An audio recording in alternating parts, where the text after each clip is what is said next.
Let's be real for a second. In the wild, high-stakes world of startups, most new businesses just don't make it. So what's the secret sauce?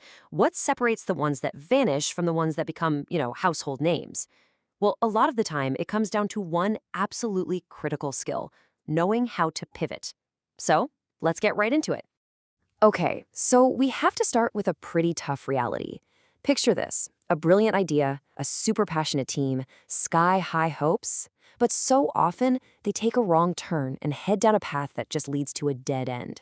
So why does that happen? I mean, is it just that the initial idea was terrible? Not really. Not always. The real problem, the thing that actually sinks the ship, is how they react when that amazing first idea doesn't immediately catch fire. And this slide right here, this says it all. It's about the mindset. The wrong approach says, well, the idea failed, guess we pack it up. But the pivot approach, it's totally different. It says, okay, our hypothesis was wrong. Time to test a new one. See the difference? It's not about quitting, it's about learning and redirecting. And that brings us right to the pivot itself. This is the smarter path, the strategic move that can literally turn a potential failure into a launchpad for massive success. It's a cornerstone idea from the lean startup methodology. So what exactly is a pivot? Well, it's not just freaking out and changing your mind. It's a structured change. It's a calculated move you make only after the data tells you that what you're doing isn't working. The whole point is to test a new, more promising hypothesis. Now, here's where it gets really interesting. A pivot isn't just one thing. It's more like a whole menu of strategic options. In fact, Eric Ries, the guy who really defined this whole concept, laid out 10 different kinds of pivots a startup can pull off. So yeah, there are actually 10 distinct types in the framework. This chart shows a few of them, and you can see it covers everything from your customers to your core technology. We're not going to go through all 10, don't worry, but let's check out a few legendary examples to see just how powerful this can be. First up, the zoom-in pivot. And this story is an absolute classic. There was this app called Bourbon. It did everything: location check-ins, future plans, photos. It was just too much, and nobody was really using it. But the founders noticed one thing. People kind of liked the photo sharing part, so they pivoted. They zoomed in on that one feature, stripped everything else away, and boom, they became Instagram. Not a bad outcome, right? How about this one? I bet you didn't know that YouTube originally launched as a video dating site. Seriously. The idea was for single people to upload videos of themselves. Well, that didn't really work. So they did a customer segment pivot. They went from targeting just singles to targeting, well, everyone. And that little change turned it into the biggest video platform on the planet. And one more for you, the technology pivot. We all remember when Netflix was all about those little red envelopes with DVDs inside.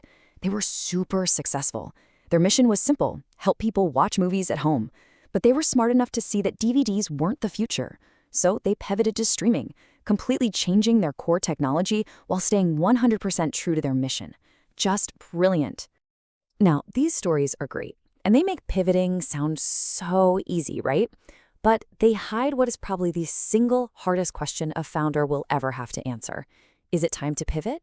Or should we persevere and keep pushing on our current path? The key, the absolute secret, is to take your emotions out of the equation and just look at the data.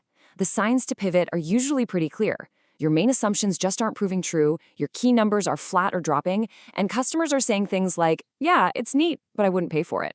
On the flip side, if your hypotheses are holding up and your metrics are climbing, that's a strong signal to persevere. So you need a system for this. Here's a simple framework. Step 1, analyze your metrics. Are we actually hitting the goals we set? Step 2, validate your hypotheses. Which of our core beliefs about the business have been proven wrong? And then step 3, select the right pivot type. Based on which assumption was wrong, you pick the specific pivot that's designed to fix that exact problem. Okay, so making the decision is one thing, but once you've made the call, how do you actually manage the shift? I mean, pulling off a pivot can be incredibly messy and chaotic. To do it like a pro, a lot of teams are now using dedicated tools to bring some structure to that chaos. So seriously, how do you manage this? How do you make sure your entire team is on the same page, that you're documenting why you made the decision, and that you're methodically retesting your business model after such a huge change? You can't just wing it. You need a system. So let's see how this works in a tool like FounderScope, which is literally built for this. You don't just say you're pivoting, you log it formally. You choose the pivot type, you clearly write out the before and after, and you state your data-driven reason. Then when you hit execute, the system is smart enough to automatically flag all the affected parts of your business model as invalidated.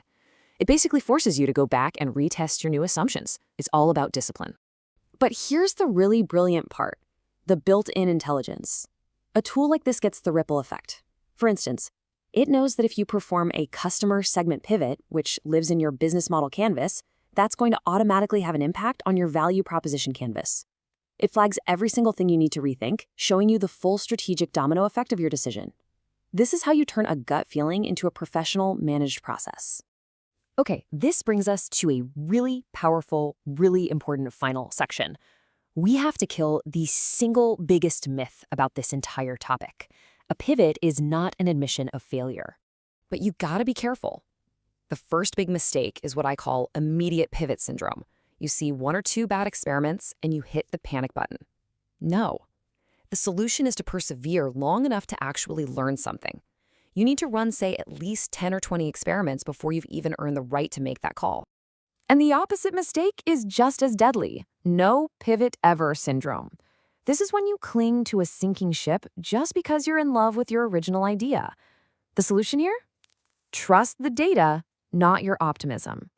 If a critical assumption has been clearly, repeatedly proven wrong, a pivot isn't just an option, it's your duty.